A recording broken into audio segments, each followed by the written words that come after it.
What about Giannis getting a triple-double? Did you saw the video? I didn't know. Oh, you need to see this because we had some we need discussion. an objective. Yeah, I mean, we need some not outside objective, but opinion. Yeah, someone who hasn't seen the video yet. Okay, show me the that's a terrible stat padding example. And the stat padding is quite a big topic. He's one rebound shy of triple-double. The game is over. Yes. And look.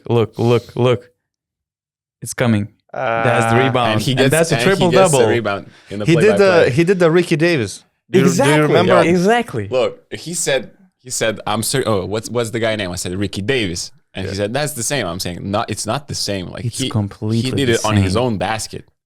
Who cares? I mean, who cares? This rebound is horrible. It's awful. No, I know it's horrible, but I don't know. As horrible Giannis is a funny guy. Ricky Davis, at least it was funny. Maybe he did it for, exactly for fun reasons. I take it as humor because recently there has been a lot of noise about last week padding about Jokic because Kendrick Perkins was screaming some nonsense on air, and sane people like JJ Redick had to start explaining simple things to Kendrick.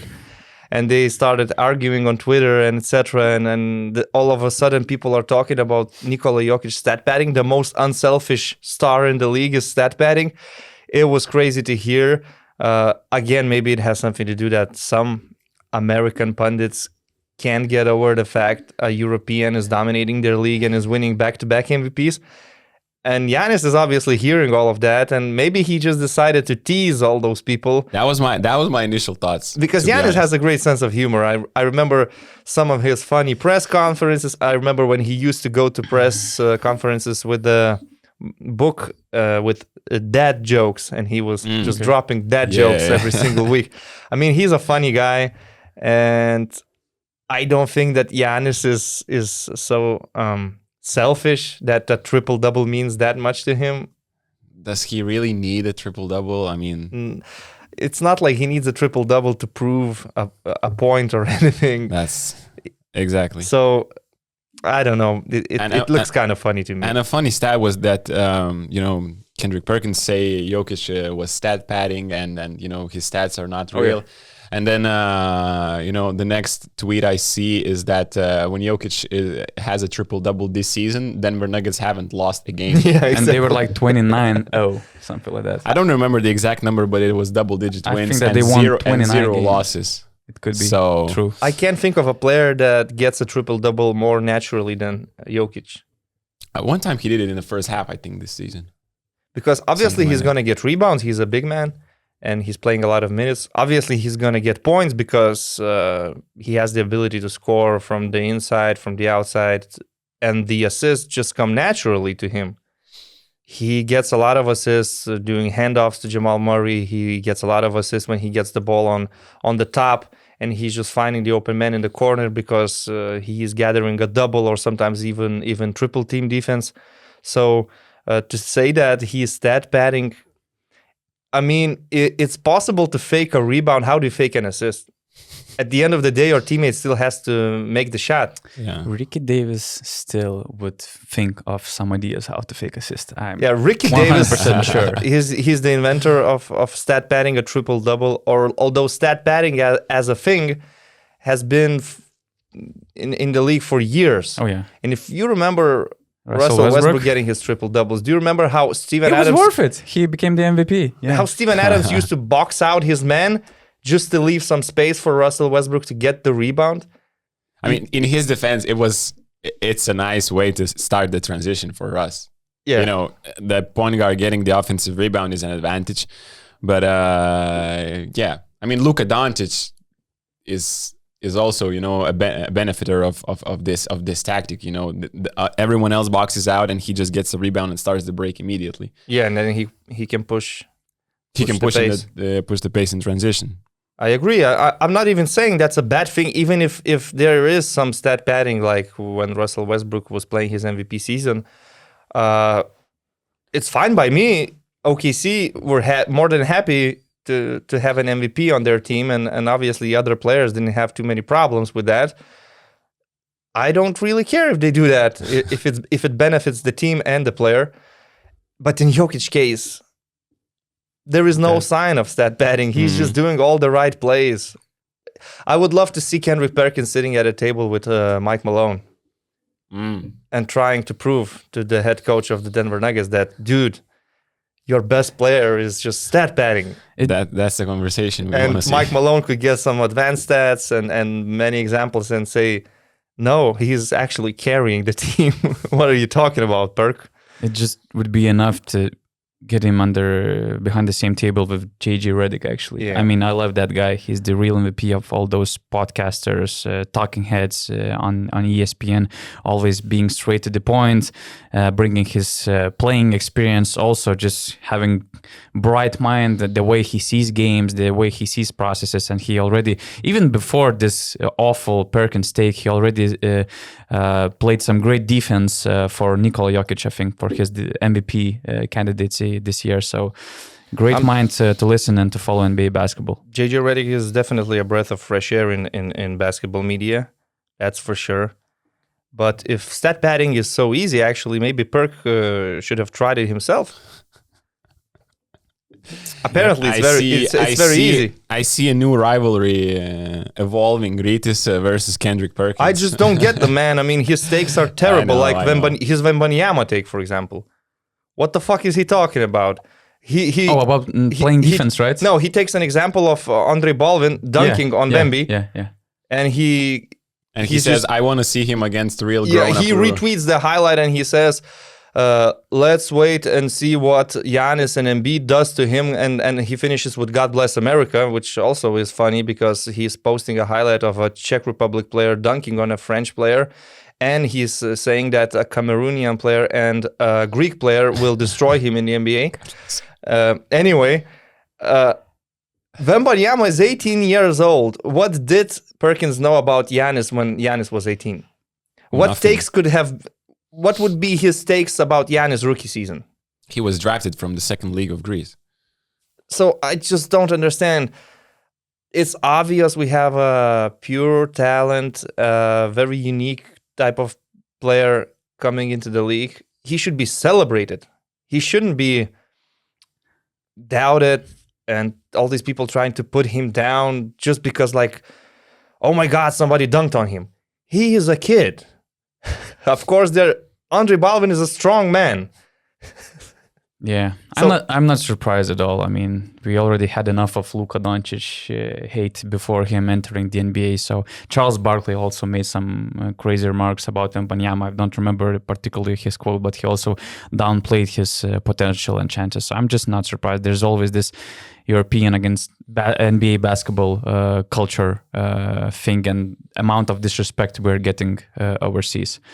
Anyways, we'll actually have a topic related with a battle between international and USA basketball in today's podcast, as we'll be evaluating Carmelo Anthony's all-time Team USA and all-time international team fives. Also on this pod, you will hear our takes on Facundo Campazzo, debut night in the EuroLeague, Nemanja Bjelica returned to the EuroLeague, some of the topics of the best players on expiring contracts in the EuroLeague, and also we will try to find the next team for Bogdan Bogdanovic. The previous EuroLeague round was not entertaining at all. I mean, the average margin of round 26 games was almost 18 points. And that has to be a season low, probably the least competitive round we had in this very competitive season.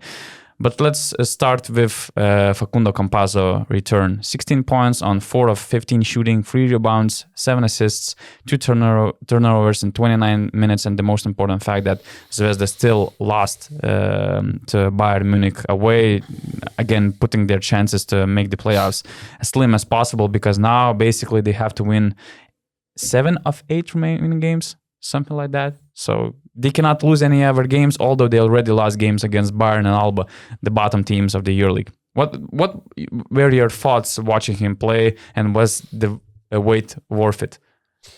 Probably not the best opponent to start your EuroLeague, let's say, to make your EuroLeague debut for Zvezda. I mean, Bayern away and Bayern in form, defending the way they did is probably not the most comfortable opponent. I don't know. It was mixed feelings about Campazzo, and probably because of the way Zvezda performed. And, he immediately, when he stepped on the court, he made a few good plays. But then it was kind of a night for him where he was forced to shoot, to be a spot-up shooter with the way Bayern defended. They were basically stunting very hard on the other when other people were driving to the rim and basically saying, Campazzo, go shoot, make an outside shot, or going under his screens and switching, which is not probably his not most comfortable defensive scheme for him. So it was interesting to see him. I think he adds a lot for the offense that is 16th right now in the last 6 rounds of the EuroLeague. They are really bad on offense, but I don't know. Offensively, it was interesting to see because in the fourth quarter, we got a glimpse of Nedovic, Campazzo, and Vildoza together. And, they were scoring, but they allowed 34 points, I think, to Bayern in the last quarter. And when you have an aggressive defense playing by Zvezda, and you have on the weak side these 3 players, like they're really small, they're not good help side defenders near the rim, and anyone can shoot easily over them, over each of these 3 guys. So I'm not sure if Duško Ivanović is going to be playing 3 of them together, but then, who are you leaving on the court? Because are you leaving Campazzo in the last minutes on the bench? Are you leaving Nemanja Nedovic, who is their best driver, penetrator, and just, creating for other guys? Because so it's for me, it's a lot of mixed feelings about Campazzo's debut in the EuroLeague. What about you guys? I don't know. To me, the main thing is that they lost to 2 German teams in a row, and I think their playoff hopes are done. So Campazzo or no Campazzo, it doesn't really change much right now. They're in a pretty bad position. And, well, it's not like he played with his teammates for the first time. He was playing in the EuroLeague, in the Serbian Cup. So you could expect that he would look okay. But I do agree that Bayern Munich with Trinchieri, with their defensive system, is not a very comfortable opponent for a player like Facu. And Facu has never been a very consistent shooter. People used to go under him even in Real Madrid days. It's just that he had better companions. He was surrounded by so much talent and also so much size that you couldn't see his lack of size affecting the team negatively, or even sometimes when he used to have a bad shooting day, there were other players to compensate. And I definitely agree that Vildoza, Nedovic, and Campazzo in the same lineup doesn't look like a very good idea in the long run. You will suffer defensively, and will your offense compensate on the your other defensive side. problems? I'm not so sure.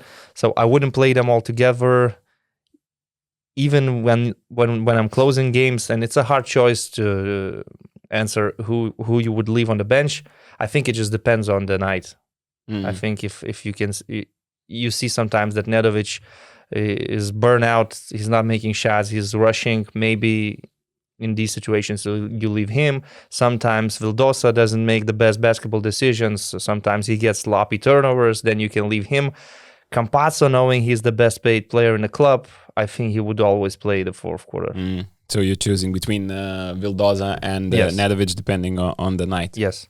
And it was like Vildoza was jacking up some threes in the fourth quarter, Bayern switches, and it's just, a drive, kick out, and or Vildoza just simply not driving and just shooting a 3, which was a bit, I don't know if he was feeling, in the mood that's, I feel like I can hit any shot today, and that's why he was shooting.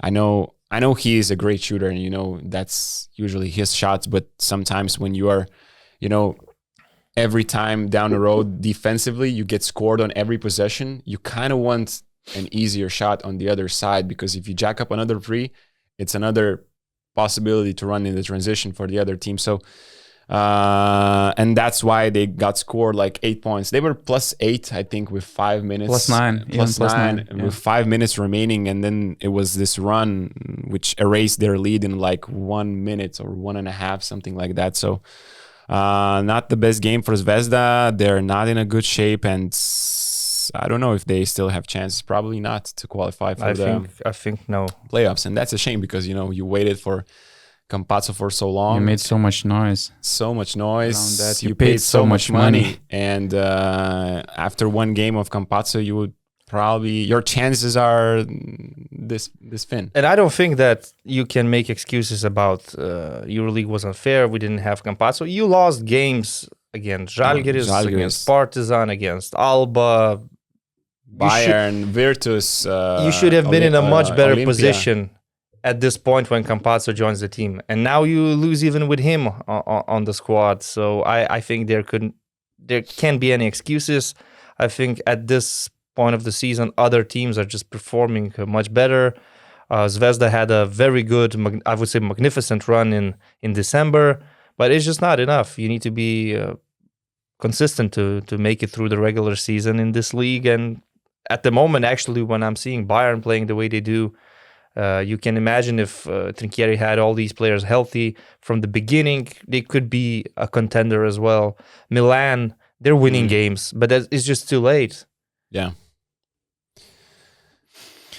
Yeah, this Zvezda thing. Of course, if they already won the Serbian Cup. If they win Adriatic League 2, probably they're kind of still okay with that season. We're putting a very high standard for them of making the playoffs, although there are a lot of teams in the playoff mix, also a lot of great teams like Milan, point. Without also with slim chances of making the playoffs. So we cannot, treat Zvezda not qualifying to the playoffs as a big failure. Of course not, because before the season, you wouldn't even have these expectations. You wouldn't even have these expectations because you had a very young, inexperienced coach. There was no Vildoza. It just seemed like there was no Campazzo, no Vildoza. It just seemed like there's Nedovic and there are some other guys, and they should be like 15th or 16th seed with that roster. That was Jalen Adams to start the season. Yes. Yeah, and probably who remembers him right now? In any other season, probably Zvezda would be much closer to the playoff picture than now with this competition. But you said we are judging Zvezda harshly. I mean, in the EuroLeague, EuroLeague is a harsh tournament. I mean, it's either you qualify for the playoffs or your season is lost, done. It doesn't matter if you get 9th or 16th. It depends on how you perform in the domestic league, and if in these regions like Balkan region is super important to keep the advantage for the at least 1 year license. Not sure how it goes after this season, if the Adriatic League champions will automatically. Okay, it's not the case even now, but if they will get this advantage to stay in the EuroLeague after the winning Adriatic League, if they do, we'll see. Well, if you take lower budget teams like Žalgiris, as long as they are in the mix and they have hopes until the end of the regular season to sort of make it to the playoffs, people will always measure it as a success. If Žalgiris finishes on 50% and they're 10th or 11th seed, people will always say that it's a success. And we used to have similar standards for Zvezda. But things change when you start signing elite guards from Argentina. People have different expectations from that point. And I'm not so sure if we can treat Zvezda right now the same way we do treat Žalgiris or Alba or Bayern Munich. It looks like they have more ambitions right now. Yeah, but even objectively speaking... And it doesn't help, I'm sorry, it doesn't help that Partizan is performing the way they do right now. And they have probably the best offense in the league at the moment. But even objectively speaking, does Campazzo and Vildoza automatically make them the top 8 lock? If they had them before the season. Nobody makes you a top 8 lock in this league. No, but they should be competing still. And that's like 2 wins. They should have 2 more wins than they do right now. They would be in the mix for the playoffs, and that would be a great result for them at this point of the season. Exactly. Imagine right now they have 13 wins, not 11. And you have Campazzo, who is, even though the first game in the EuroLeague wasn't as great as maybe, every fan expected, but he is still going to help them hugely. Yeah.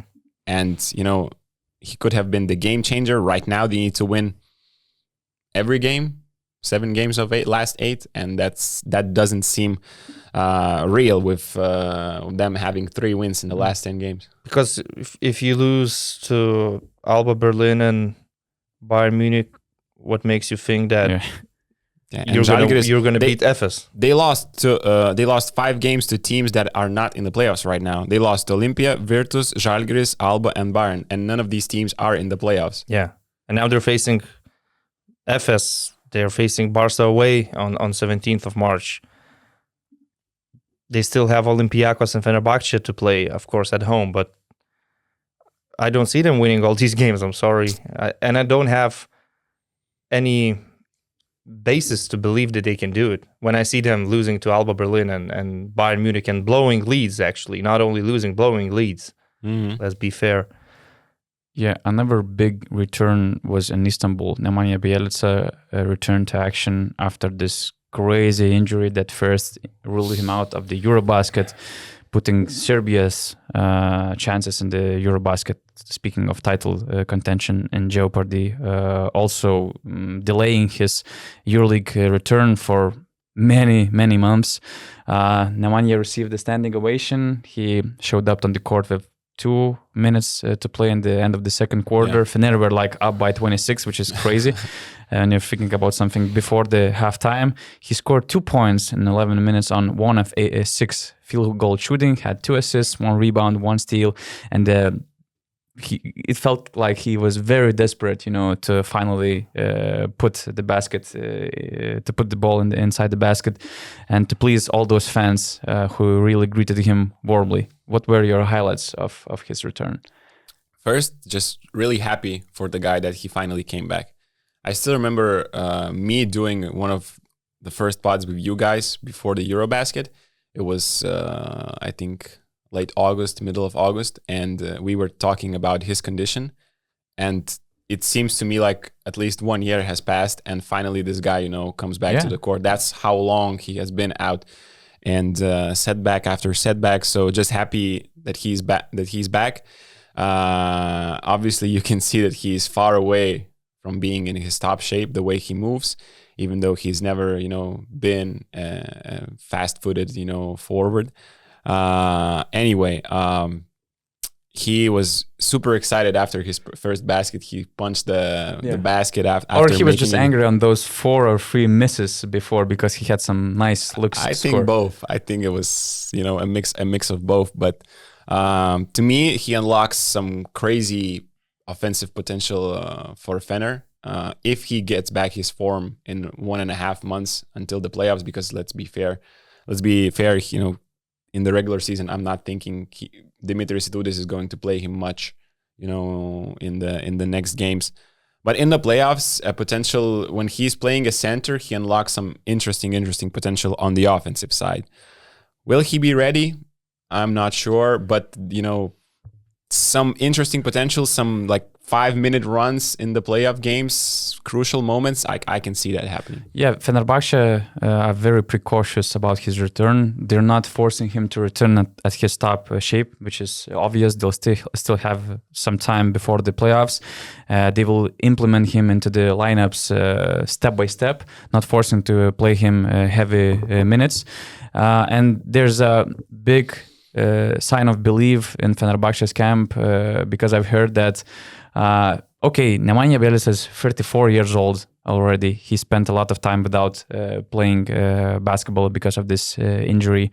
But I was told that he's in a better physical condition, or at least he saw more weightlifting room than 8 years ago when he was the MVP of the EuroLeague. So at least physically, he's in a better position than he was 8 years ago. So that makes them believe that, of course, it will need time to return, to adjust, to get back into his usual routine. But physically, he's not old. As you can think that, okay, he's 34 years old after the big injury and it might be hard. No, he's on a good path, to come back. That's interesting. So he just needs, playing, whether that's EuroLeague, whether that's the Turkish League. Yeah. He just needs some playing time to be potentially, in his one of the best shapes. I don't know how much time it will take for him, but that's interesting. To me, it's just crazy to think that the last time I saw Nemanja Bjelica play was in the NBA Finals. The last time I actually saw him in a basketball game was the Warriors-Celtics series. And now I'm watching this game against Virtus, and obviously it was already a blowout. And I'm just thinking, when is he going to step on the court? And finally, when you asked the question, what were your highlights? To me, the highlight was just him getting on the court. Of that game is Bjelica's return for sure. And Fenerbahce had a crazy shooting night, actually. It has to be said. Record-breaking. They were making all the shots, and sometimes Scotty Wilbekin was even calling bank. I mean, it was just impossible to stop them on that night. 20 of 40. Let's give some love to Deshaun Pierre. I was about to do Everybody's talking about Dorsey, Bjelica, Wilbekin, Goodrich extension. Deshaun Pierre is playing his heart out. You should go to Istanbul and ask him what did he change in the last 2 games. He made 10 threes in the last 2 games. In the first, how many? Maybe 18 games of the season, he hit 11. 11, yeah. Come on now. I mean, it's incredible. 10 of 12. Yeah. And he's making 52% three-point shots. And you can see that in this offensive system, Pierre is having his best numbers in terms of three-point shooting. Kaleidis all of a sudden is a decent spot-up shooter. Hayes Davis, I know his numbers dropped right now, but at one point he was 47% three-point shooter. So these players are put in the best positions. They're very comfortable with the spacing, and they just have the confidence to shoot the ball. And it doesn't even surprise me anymore when I see Deshaun Pierre hitting 5 from 7. Most of the shots were obvious open looks. Maybe Scotty made some more difficult shots, and Goodrich also. For Goodrich, it was actually a perfect shooting night. He didn't miss a shot in 18 minutes. Maybe he was just happy about this extension that he got, Of course, who's not happy when he's extending. You're calm for 3 more years. I mean, that's great. So much guarantee. Everybody's happy when they extend a contract, and if they're happy in the place they are. Of course. They were 12 from 21 after the first half. They already had a big lead, but I just thought that the numbers are going to go down. And they didn't go down as much as I thought. Like, when you finish 20 from 40, these are NBA numbers. These are the numbers you see in the NBA regular season games, actually. Just one last stat from Deshaun Pierre and his catch and shoot threes this season. So he's shooting 44% on catch and shoot threes from the right corner, 44%, 17% from the left. So if 17. Okay. 4 of 23 only. So if you see him on the left corner, he's probably not going. But if you see him on the left wing, he's shooting 59% and 57 from the right wing. So the only place where you don't want him to, where Dimitris Studis doesn't want to put him, is probably the left corner, because so he should everywhere get else, Russell Westbrook treatment on the left. Probably, yeah. Draymond Green should stay in. There's in no the middle Russell of Westbrook treatment anymore. It's just Ben Simmons treatment. Put on Russell Westbrook. I still remember all those plays when the Golden State Warriors were just ignoring Russ on the 3-point line. It's crazy. They finally won a game. LA Clippers. Yeah. We shared our short reactions after Tyler Dorsey signing, but let's make some more in-depth analysis. What Tyler Dorsey brings to Fenerbahce. And actually, the question would be simple. Where do you rank Fenerbahce right now, signing Tyler Dorsey before the signing deadline, and also getting Nemanja Bjelica a month before the playoffs, which means that, of course, he will improve his game significantly. Where would you rank Fenerbahce looking at the last part of the season among those top EuroLeague powerhouses? I still rank them as one of the contenders. I did rank them as contenders before, but maybe right now I would rank them above Monaco, for example. I could see them with more potential. However, I just feel bad for Carson Edwards. He's playing his rookie season in the EuroLeague. He's having a lot of ups and downs, and now there's Tyler Dorsey stepping in, and he's probably going to take your minutes. So I kind of feel bad for the guy, because to me, he's a very exciting and a promising player. There are 3 players of a similar type in that team, and probably, because since he is the EuroLeague rookie, you're not taking away minutes from Wilbekin, and Dorsey is going to get his minutes. So you're taking minutes away from Edwards and Mahmutoglu. That's very simple, because Kalaitis and Wilbekin will definitely play their part. And but of course, Tyler Dorsey makes them a better team. He's a good defender. He's a good shooter. Itoudis knows him from the Greek national team. Actually, I think for Greece, he had a crazy shooting game in the group stages, where Itoudis retweeted BasketNews meme with Itoudis taking off the mask and finding Steph Curry instead of Dorsey. So he scored 27 against Croatia and 23 against Italy, I think, in the first 2 games of the group stage.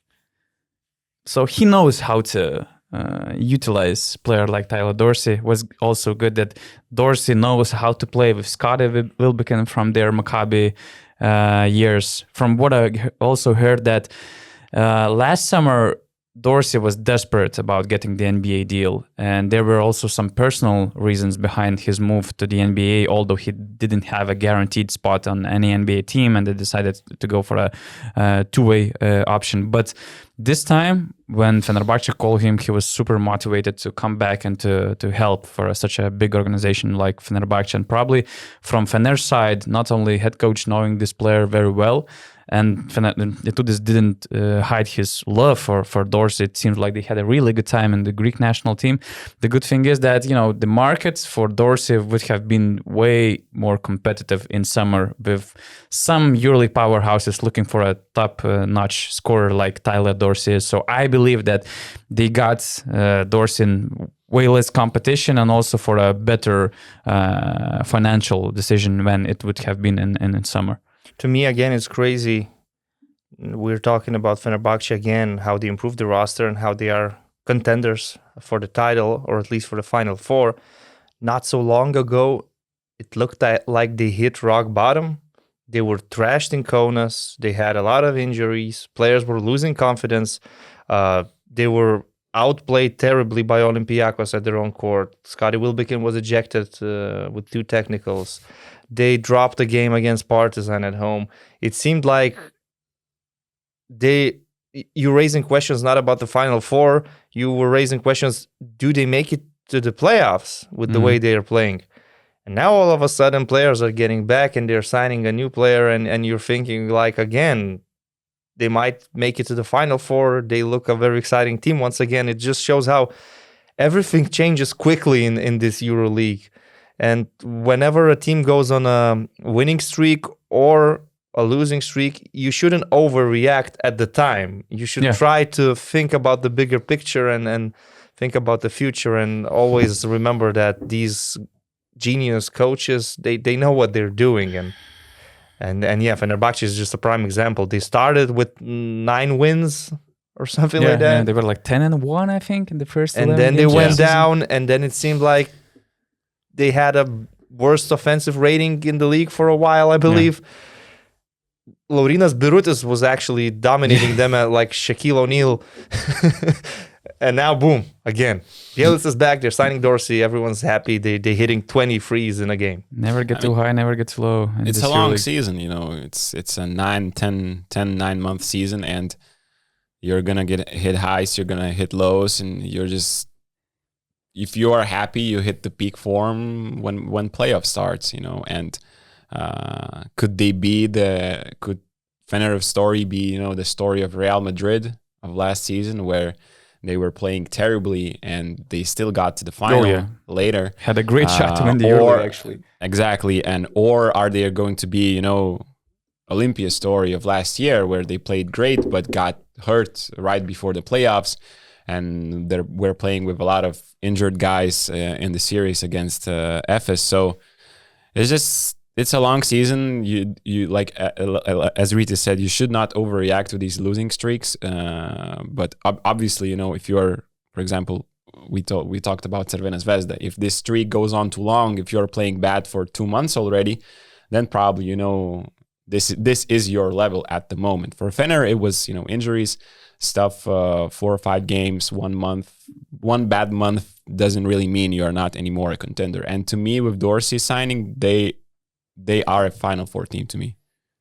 I'm putting them over Monaco because that's probably, there are still 8 games left, but I think it is going to be that matchup in the quarterfinal. Oh yeah, it's a very realistic matchup for the quarterfinals. Fenerbahce now is a top 4 seed, and there's some significant gap. Okay, not a significant gap. They're just 1 or 2 wins away from the top 3, but it will be hard for them to get into this top 3. And Monaco, Fenerbahce, it's a potential playoff matchup that we're gonna have. And I also put Fenerbahce right now in my ranking over Monaco, but it's also heavily related to recent Monaco game. For me, they're not convincing anymore. That's part of some injuries that they have, but they didn't manage to make some signings that would have upgraded them for the rest of the season. As I said, I wasn't the biggest fan of Chima Moneke. I was looking for a stretch 4 player who can make some 3-pointers. Of course, the market was not was not in favor, but still, they're missing something to be a top 4 lock. They're missing 3-point shots. That's clear. Even in the games they win, they finish with like 29% or even below. Although Chima Moneke in the Maccabi game, I think he unlocked the game in a way for them with his crazy energy and fighting spirit, because Sasha Bradovic was keeping him on the bench for a long, long time, and all of a sudden in the third quarter he was thrown on the court and he started doing all these hustle plays, and he actually stayed on the court until the end. John Brown was just sitting on the bench. Moneke was playing his minutes. They got a crucial win, I would say, against Maccabi. I was very excited about this game because I love both of these teams, the way they play with a lot of American players, and to me it's just a very exciting style of play, a game of runs. Monaco starts with a very strong first quarter, then Maccabi makes a comeback. Wade Baldwin dominates the third quarter, but in the fourth, Obradovic made the right decisions, I would say, and they finally made some shots. Kobo made some shots. They got some crucial offensive rebounds. Alpha Diallo did a lot of good stuff on the court. 17 offensive rebounds by Monaco. That's a lot. And Donta Hall was just a beast in that game. Oof. In the fourth quarter, he was breaking boards. He was flexing his muscles. He was just unstoppable. And in the end, Kataj had to take the second technical because he just couldn't watch Donta Hall dominating anymore. He wanted to go to the locker room earlier. And it was a difficult situation for Monaco because if they had lost to Maccabi would overtake them in the head-to-head. And that could make the playoff race a bit tricky. But they really were great in the fourth quarter, even though Mike James had problems with the refs, and he was sitting out most of the fourth quarter, but Jordan Lloyd actually stepped up when it mattered. Yeah, so Dorsey was the best signing just before the signing deadline has passed. And now teams are focusing on early free agency work or on extending some contracts like Fenerbahce just did with Marko Guduric.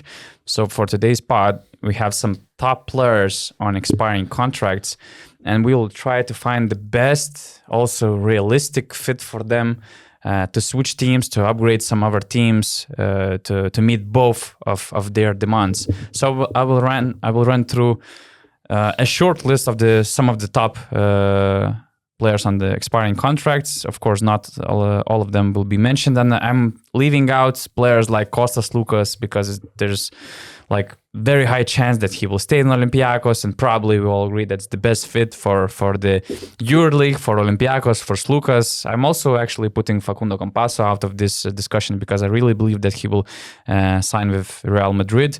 So I will put some random names, but I would like to start our discussion from Kevin Punter. Who should be a front runner? Who should put all in for signing Kevin Punter for this summer? I think his whole team. Milan. Yeah. But if Partizan somehow stays in the EuroLeague, No, of course. I wouldn't rule out an extension. It seems like Punter is very happy playing for Obradovic. Punter and Matthias Lesord are the two happiest guys playing for those fans, and Jelko Obradovic. And also knowing the fact Punter left the EuroLeague for Eurocup to sign with Partizan, who knows? Maybe he sees himself there, even if they don't play in the EuroLeague. Yeah. But if a EuroLeague team needs a scorer badly, Milan needs scorers badly. to me, Milan seems like a team that should bring back one of their old players. There was this interesting situation because I think that Milan was the team that undervalued Kevin Punter and kind of let him go because, of course, I have a short memory, but I think that Punter, let's say, he felt a bit disrespected by Milan, not getting a contract extension that he thought that he deserved, and he left the team for Partizan. But I hope that Milan, and I don't know who was making these decisions, but will understand their mistakes that they did before. And of course, roster-wise, a scorer like Kevin Punter would be an amazing upgrade. You mean the amount they offered to him, or they did not even? I don't remember if they actually made an offer. I don't want to speculate, but it was either amount or not just making any offer. Okay, yeah, Milano would make the most sense.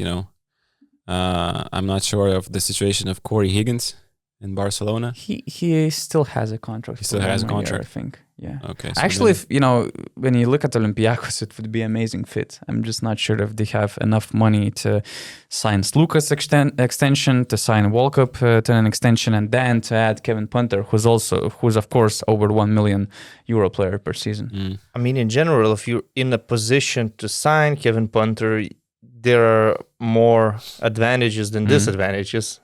But you see teams like Maccabi, it looks like they have plenty of players who are capable of scoring, and it seems like they want to keep most of the guys for the next season. You see Monaco with these free guards, and I'm not so sure if like Punter would be a sensible addition to the team.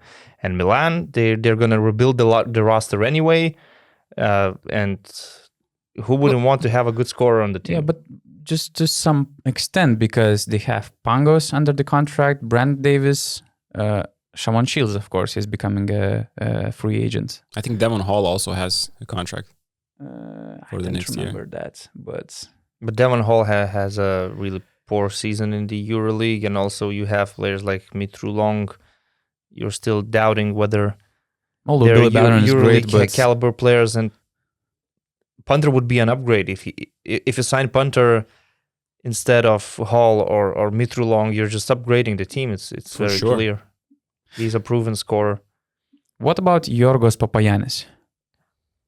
He was on the rise the last year. He made the second EuroLeague team. He even had the NBA interest, but probably that's part of the injuries he got before the season, before the Eurobasket, that ruined his start of the season, and then it didn't feel that he could catch his rhythm in a toxic environment. I would say that Panathinaikos is this year. Do you think he is a EuroLeague top team material for the starting position? Backup. I mean, he can start. He can start, but he's not going to be closing games, and he would play limited minutes. There are teams that want to have a really big center, but it's just clear that not everybody can be Tavares or Mustafa Fall. You need certain qualities, physical abilities, and also qualities players around you to be successful.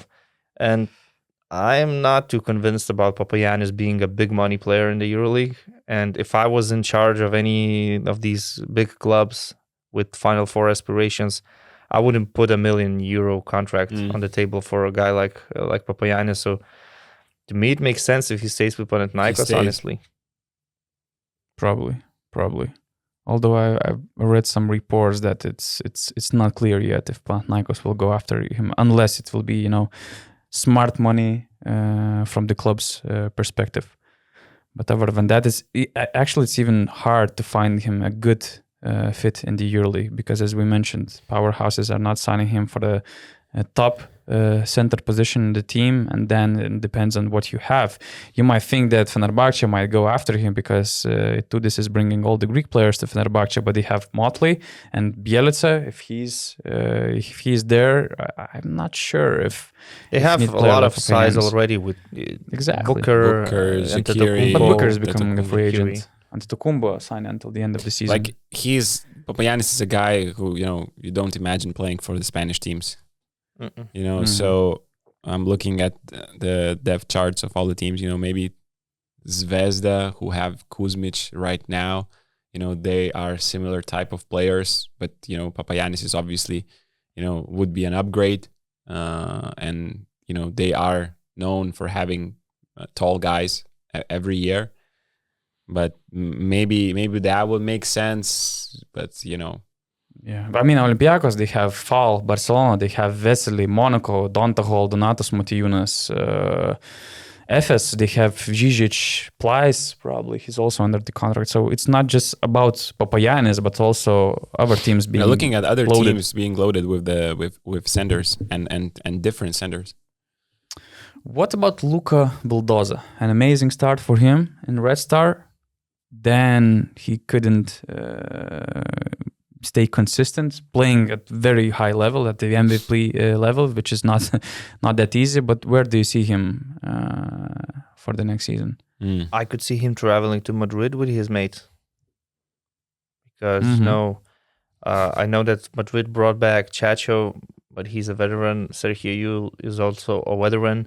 You do need more energy from your guards, and Williams Goss.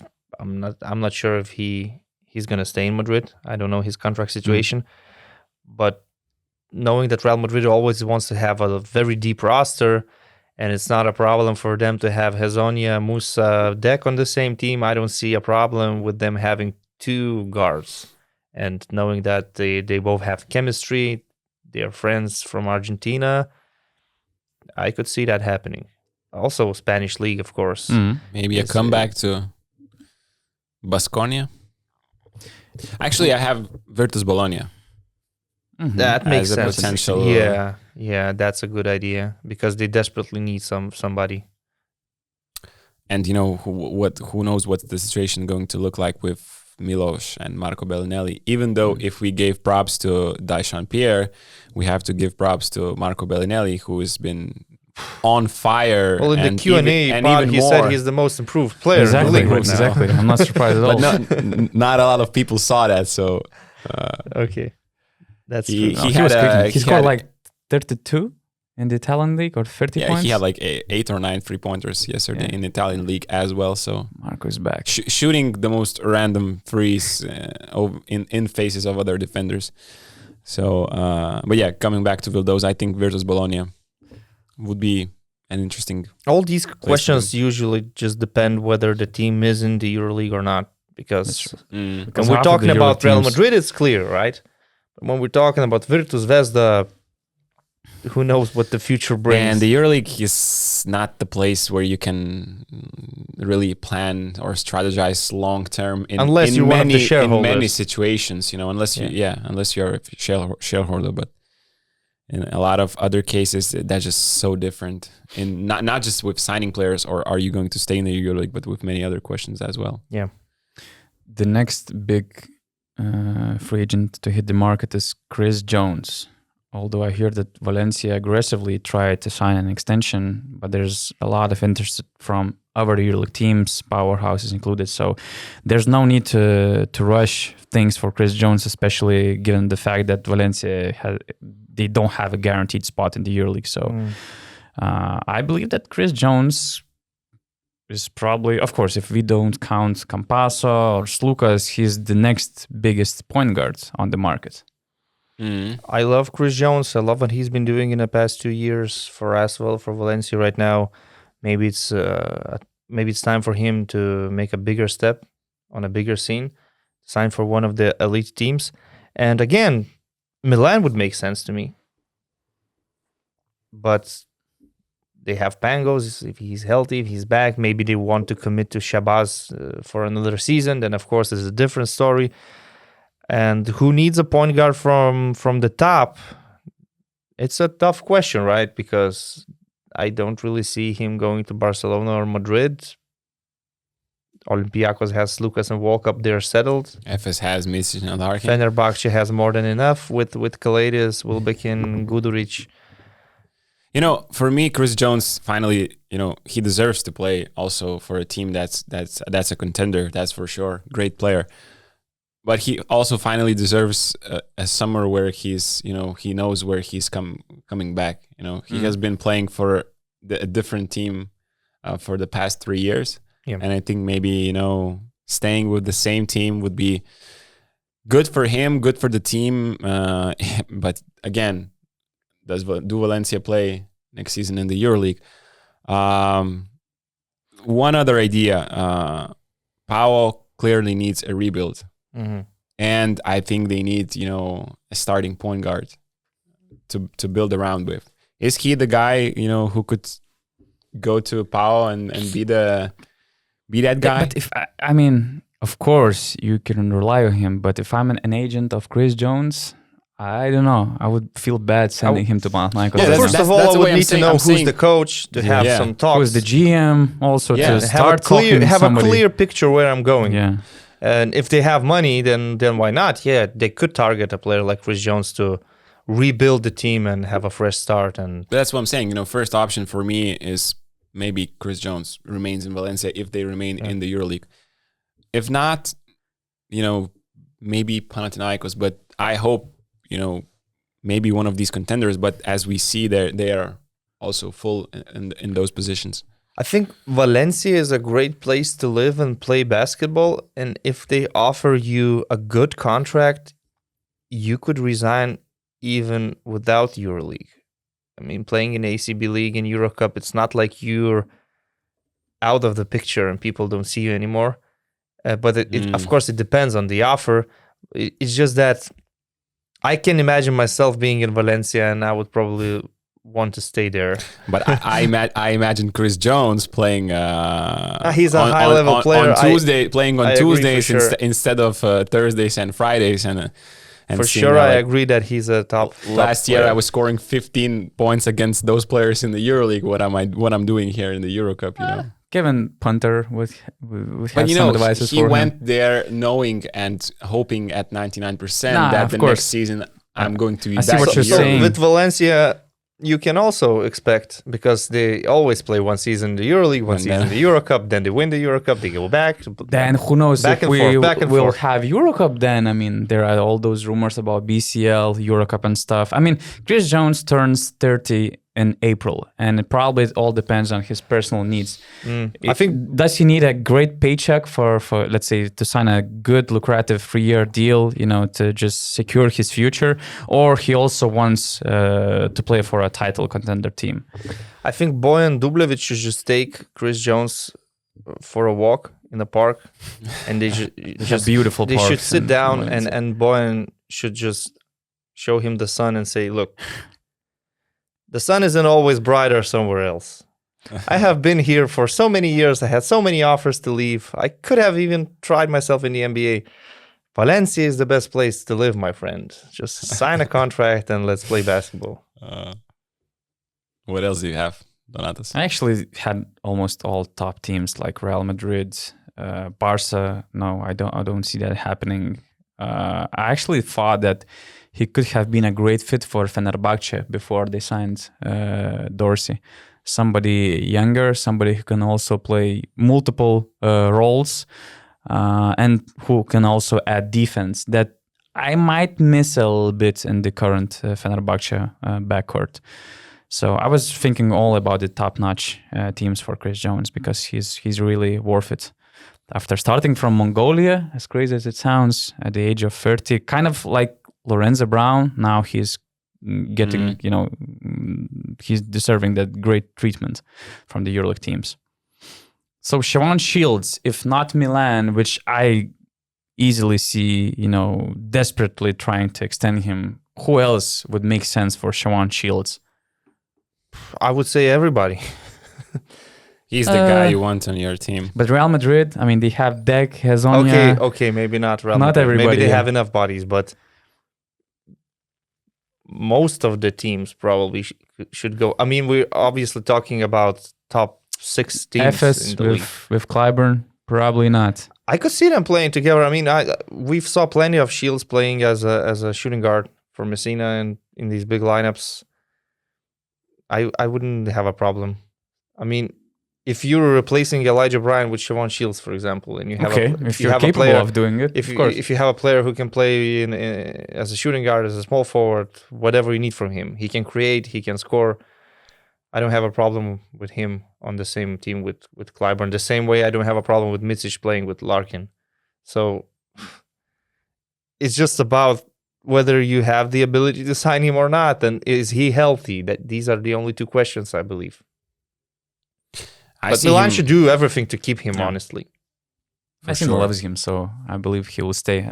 And since he got this injury, he barely played this year. It might be harder for him to get something bigger than Milan can offer. I'm thinking, do Barca and Olympiacos need, the upgrades in that position? Well, it wouldn't hurt Barcelona for sure. Do they have the money then?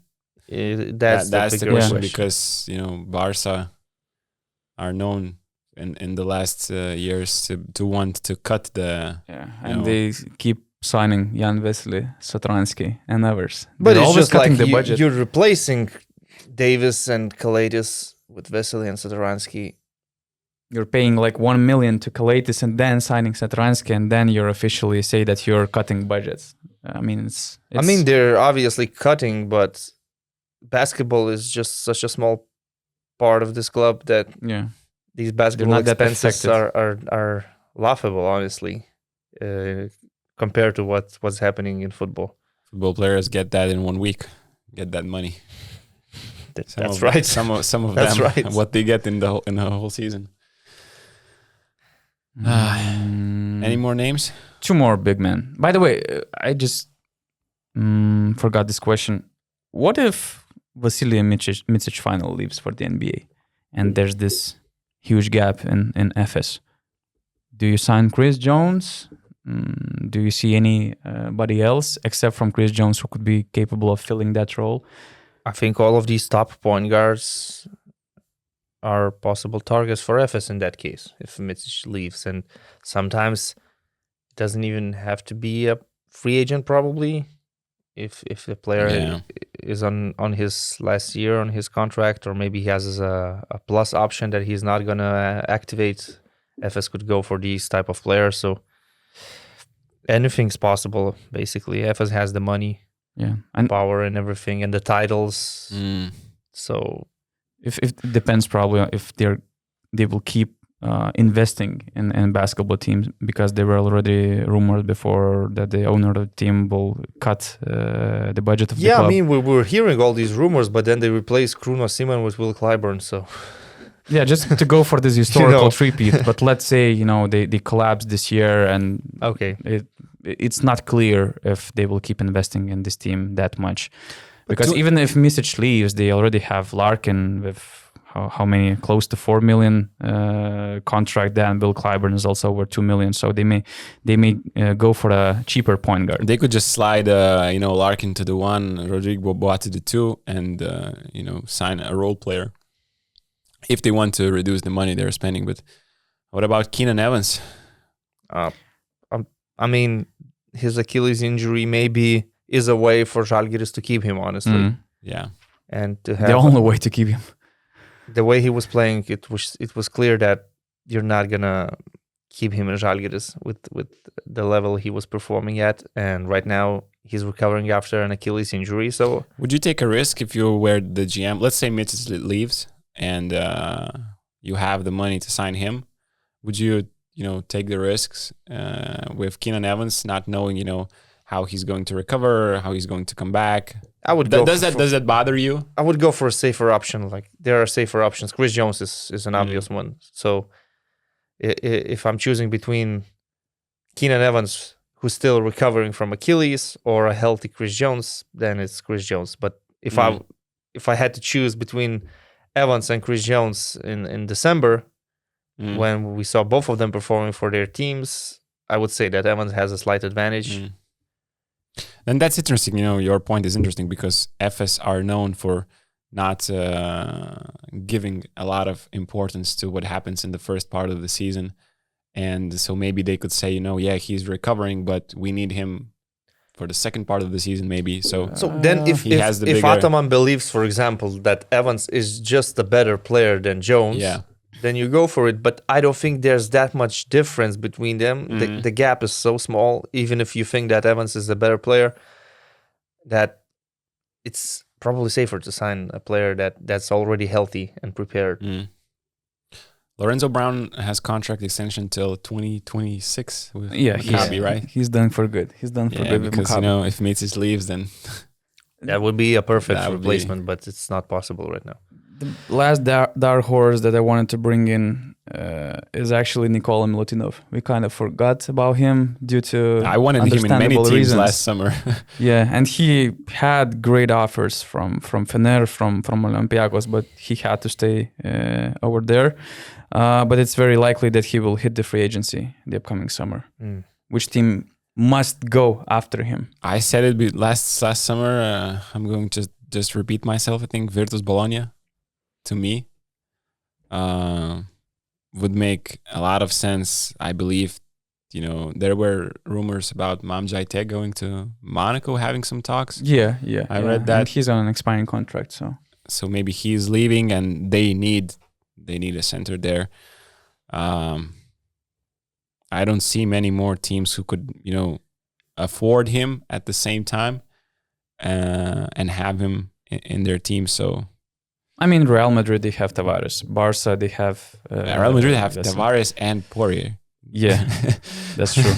Fenerbahce, if they have Motley, who was really great, do you really sign Milutinov if you're going over your salary cap, let's say? Is a starting material to me, in my eyes. He might be, again... He had a very disappointing Eurobasket, and after all the injuries, when he was still in the EuroLeague, he didn't look like himself, honestly. My honest take about a player like Milutinov and all the others in this similar situation, that if this year they decided to stay and play in a terrorist state, I would love to see them rot in the VTB League for the rest of their careers. You can have your Xavi Pascals, your Milutinovs, Davidovas, and all the others, and just play in that fucking league for the rest of their careers. I don't care. Fair enough. That closes the question. That closes the question about Milutinov's future. And we should go to the two last topics because I see we're already over 1 hour. And just before we're closing with Bogdan Bogdanovic and his future, Carmelo Anthony made his All-USA Dream Team versus All-International Team 5 as the new ambassador of FIBA World Cup, which I think is great. What they are doing with finding persons to promote the tournament, it's amazing because they already had Pau Gasol and Luis Scola, and now they are bringing Carmelo Anthony. In the last World Cup, they had Kobe. Yeah, in the last Eurobasket, they had Dirk. I mean, that's amazing. And actually, Carmelo's list got some interesting attention on social media, and let's go through his picks on all USA team list. He has LeBron James, Michael Jordan, Kevin Durant, Charles Barkley, and of course himself on Team USA 5. And Team International, he selected Tony Parker, Manu Ginobili, Luka Doncic, Giannis Antetokounmpo, and Pau Gasol. Any ideas on the biggest snubs? How Dirk is not there? Yeah, Giannis for the Greek team didn't do much yet, so I believe in the FIBA context, Dirk should be there. So you're replacing Giannis with Dirk, right? Yeah. And probably before we go deeper with it, people has to understand, the criteria of our picks, because I saw a lot of people questioning Gasol and saying, "Oh, Jokic deserves to be there over Pau Gasol," but I mean, Pau Gasol is probably one of the greatest FIBA national team players of all time. He won 3 Eurobaskets, one World Cup. He was on 2 Spanish national teams that won silver medals and were very competitive to one of the greatest Team USA they had, and not even mentioning 3 more silver medals and 2 bronze medals. I mean, he had a really great career playing for the Spanish national team. And it was obvious that Carmelo Anthony is not going to pick some 80s or 90s European players, so you couldn't expect him to pick like Arvydas Sabonis Or Dražen Petrovic. or Vlade Divac or anybody like that. So I don't have a problem with his selections, although I would put Dirk Nowitzki in the lineup instead of Giannis. In the future, Giannis should be here on this list, but right now, and Pau Gasol, this is without a question, he's untouchable, in my opinion, with his legacy for Spain. In this discussion, he is untouchable. Ginobili, Parker. I'm just not sure about Parker. And Doncic already has a gold medal, and he brought Slovenia to the Olympics for the first time in the history, so he deserves to be here, I believe. And Team USA, well, Kobe should be here. Of course. Kobe should be here. That's clear. I love the idea that Melo wants to have an undersized lineup with Barkley as a 5, but Kobe has to be here.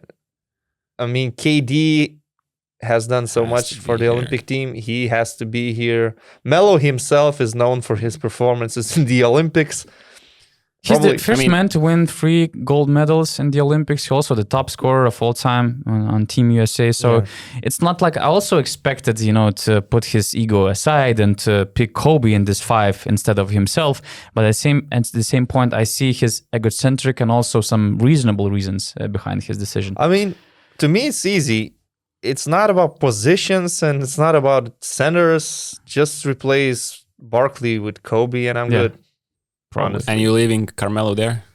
Yeah, because for Team USA, in every tournament, he showed up, one of their best scorers. That's true. I don't know, I was thinking about Magic. Magic Johnson? But you already have Michael Jordan on that list, so it's kind of enough for those old-timers. But Magic Johnson, I mean, he went to the Barcelona Olympics already after... Talking about the accomplishments, for the national team, then I can't say anything about, I can't win an argument of Magic Johnson over Carmelo Anthony, that's for sure. But that's the thing, we shouldn't focus on their NBA careers. It's not like we're choosing top 5 best NBA players of all time. It's in the FIBA context. So in the FIBA context, you can say, okay, maybe LeBron, I'm not sure. Did he do so much? You could probably Dwayne Wade even did more. That's a good point. The way he played in the Beijing final. And Melo and KD, they cemented their names in the Team USA history with their Olympic performances. Michael Jordan, he won the Olympics before becoming an NBA player. He was a student athlete. And then he went with the dream team to the 92 Barcelona Olympics. So there's no question about Michael. Kobe Bryant is the face of the Redeem team. Yeah. You have to have him. And Charles Barkley, I'm sorry, it's just probably the player Carmelo loves. Probably. And he had to name another guy. Yeah. He had 4. So who wins? Oh, yeah. The question is who wins? That's a good question. In FIBA rules, but again, we're having prime Michael Jordan. It's not like we're having a 50-year-old Michael. It's 1992 Michael Jordan. You have Miami Braun, Miami Braun, prime MJ, peak MJ, prime Melo, prime Durant, prime Kobe, and prime Kobe. That's tough. Team USA still has to win. Even if you have Doncic and Antetokounmpo and Gasol. Although Gasol playing in the inside will do nightmares to the Americans in this case with their undersized lineup. That would be a hell of a game. And Dirk and playing next to these creators, Ginobili, Doncic, and Parker. Although I think that with this lineup, Parker wouldn't feel very happy. He wouldn't have the ball as much as he wants to. He wouldn't have the impact he wants to have. He would be a spot-up shooter. If you remember younger Tony Parker, he was kind of selfish player. That's not a very good fit to me. because Doncic would dominate the ball, and also Ginobili is a creator. So Parker not comfortable in this lineup is probably the only argument because why Team USA is winning, and not because the other team has. The European team might have some chemistry issues. That's all I'm saying. Not because the other team has LeBron, Kobe, No. That's the best scorers of all time, best Let's players. not focus on the opposition. Let's focus on what we have. Okay, and the last question to cover is Bogdan Bogdanovic and his future. According to Hoops Hype Michael Scotto, Bogdanovic is expected to become a free agent this summer. To do so, he'll need to decline his $18 million player option. Before the deadline, Bogdanovic was rumored to have half of the league's team interested in him, and I think it might be also related to the new TV deal that will skyrocket the salary cap, but also to the fact that Bogdanovic, who's also 29, 30 years old already, after 6 years of playing experience for previous Sacramento and today's Atlanta Hawks, he probably wants to play for a winning team. So, guys, we have to decide the best team for Bogdan Bogdanovic in the NBA for his future. It's hard to decide on the best because I could see him as a solid scoring role player on every team. I looked at some of the teams, and I think maybe Philadelphia, as they would kind of need some scoring off the bench. I think Lakers is always a team who needs shooting with Anthony Davis and LeBron James. Chicago, if they are trying to rebuild this summer and sign some pieces to get over the middle line, because right now they're in the middle of nowhere, probably not knowing which direction to go in. These three teams came to my mind just looking at the potential destinations for Bogdanovic. I didn't analyze the cap situation because for some teams it will be impossible to sign him just financially, but basketball wise it will make sense, for example in Milwaukee, because you always need shooters around Giannis, and you need good spacing and players who can also play with the ball a little bit. They have Brook Lopez and Jake Crowder on expiring contracts. Okay, so just a thought, because right now they signed Joe Ingles and he's an agent. He's also on expiring contract, and I think only Pat Connaughton from those type of players. So maybe that makes sense. Maybe that's Milwaukee. a possibility. And if you're looking at the Western Conference, then New Orleans Pelicans. Do you see them as a contender? I mean, the West after the West is loaded, but I think KD trade is so different right now. Yeah, but I think next season, they just need to be healthy, and I think staying healthy the whole season would put them first 5 spots maybe in the West. You mean the Pelicans? Yeah. And you said plural, they. I think it's singular, him. He needs to stay healthy. That's true. Yeah. But Bogdanovic is an easy fit for any team, I would say. Has the skill set that is very easy for a head coach to implement in the roster. Yeah, implement in the roster in current NBA, because he can shoot, he can move off the ball, he can play with the ball. It's like if you're an NBA GM and you're like, okay, we lack scoring off the bench. What's our target? That's that guy, Bogdanovic should be one of the first in your list, or you need shooting, stationary, not stationary, coming off of picks. And Atlanta is doing something. They hired Quinn Snyder. Maybe he'll have a better relationship with Trae Young, and maybe Quinn Snyder is known as a spacing genius. So maybe even staying in Atlanta is not the worst option. We are keeping a lot of guys in their teams today. Although I wish to see him in a winning team. I mean, I miss Bogdanovic playing for the national team. He's that true warrior. I mean, Bogi for Serbia, always amazing. Yeah, he deserves to play somewhere which has a real shot at winning NBA title, because he really deserves it. He played 6 years for Sacramento and for Atlanta. Okay, he had the injury problems, and he's on his probably worst season in the last 4 years, averaging 14.4 points, 3.2 rebounds, and 2.9 assists. But he is great. So I would really like to see him in Milwaukee, for example, because even coming off the bench, it also depends on Bogdanovic's needs, and if he wants to win the title, it doesn't mean that he doesn't want to get some great paycheck, and probably he will have to find this balance between his role in the team, the paycheck he gets, and the chances of winning the title. My money is on him extending with the Atlanta Hawks. With Quinn Snyder, you would expect the Atlanta to make their last run for Bogdanovic. I mean, Quinn Snyder was a very good coach for Bojan Bogdanovic. Maybe for Bogdan, it's also a good idea to stay and play for him. Yeah, he has this European background. Some great Europeans really were good on his team, so that might be one of the factors that can keep him in as Atlanta. Yeah. But I'm not sure. I'm skeptical about Chicago or Atlanta from Bogey's perspective. I mean, we'll see. A lot of interesting future decisions, but that's for the following URBONUS episodes, probably. We have a double game week, so we will have a lot of content. Is there anything to watch or you recommend to watch? 2 teams interest me the most for this week. Barcelona. Yeah, but Barcelona because they have the game against Olympiacos and they have Fenerbahce this week. And so what's also important that they don't have a head-to-head advantage over Real Madrid, and if they lose this game or they cannot win more than 10 points, as they lost their home game, the first of the season, by 10 points to Olympiacos. That means huge, locking the top seeds in the regular season.